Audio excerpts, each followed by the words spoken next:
ඔය නවයෝන් නවදිය ගත කරන දරුවෝ ටිකක් ඉන්නවනේ. ඒගොල්ලන්ගේ අම්මලා තාත්තලා ඉන්නවද 9න් ඉහළ දරුවන්ගේ 8න්වත් ඉහළ දරුවන්ගේ අම්මලා තාත්තලා? පොඩ්ඩක් අත උස්සන්නකෝ. හරි. මේ පණිවිඩය ඔයාට. මම ගුරුවරයෙක් හැටියට දැන් අවුරුදු ගාණක් තිස්සේ වැඩ කරනවා.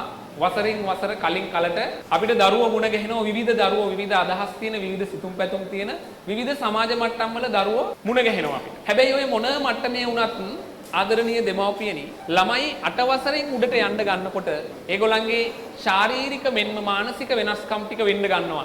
ළමයට තහංචි දාලා ළමයාගේ මනස ගැට ගහන්නේ ඔයා අන්නේ කාලේ. හේතුව මං කියන්නම්. මම දැන් ළමයිත් එක්ක කතා කරන්නම්. ඔය 9 10 පන්තිවල 11 පන්තිවල ඉන්න දරුවෝ මට කියන්නකෝ ඔයාට විවිධ සිතුවිලි එනවද නැද්ද?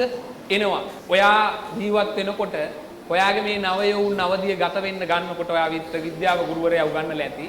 ශාරීරික මෙන්ම මානසික වෙනස්කම් වෙනවා. අපිට විරුද්ධ ලිංගිකයාට ආකර්ෂණීය බව ආසක්තභාවය වැඩි වෙන්න ගන්නවා. ඒක ලෙඩක් නෙවෙයි අම්මේ තාත්තේ. ඒ හැටි අපි කවුරුත් එහෙමයි. හැබැයි අපි මේ ළමයි නියාමනය කරගන්න ඕනේ මේගොල්ලන්ගේ සිතුවිල්ල අනවශ්‍ය තැනකට නොයන්න දීලා. පුතේ ඔය ලොකු ළමයි 9 10 ළමයින්ගේ ගොඩාක් වෙලාවට අපිට මුණ දෙන්න වෙන ප්‍රශ්න තමයි සමහර වෙලාවට ඔය අනවශ්‍ය ආදර සම්බන්ධතා. ඒකට හේතුව පළවෙනිම හේතුව තමයි ගෙදර අම්මා තාත්තා ඒ ළමයාව අතෑරලා. දෙවෙනි හේතුව තමයි ඌට දරන්න බැරි වැඩ සටහන් ටිකක් දීලා. ගෙදර හම්බ කරන්නේ නැති එක ඇරෙන්න ඒ ළමයාට ගෙදර තියෙන ප්‍රශ්න සියල්ලටම එහා ගියපු ප්‍රශ්න ටිකක් තියෙනවා. මේ ලංකාවේ තියෙන විභාග 100කට විතර මුණ දෙන්න වෙනවා එකපාර.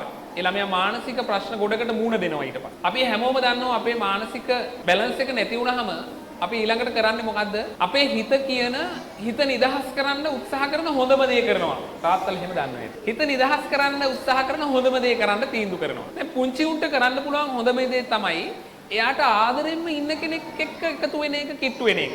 ඔයාට පුතේ මම හොඳ උදාහරණයක් දෙන්නම්. ඔය වගේ අදහසක් ආවම, ඔය වගේ සිතුවිල්ලක් ඔයාගේ ඔළුවට, මනසට දැනෙන්න ගත්තම, ගෙදරින් කියන එක පළවෙනි එක තමයි ඔබ එහෙම සම්බන්ධතා එහෙම හදාගෙන හතරම ආයිමේ එන්නේ නැහැ. තොපි දන්නවද මං කොච්චර දුක් විඳිනවද තොපිට උගන්නන්න? අම්මා තාත්තගේ ආදරේ බොහොම සැරෙන් වැරෙන් කියනවා. එහෙම කිව්වම අරු හිතනවා, ළමයා හිතනවා අනේ අම්මා දන්න තාත්තා දන්න කියලා හිතනවා.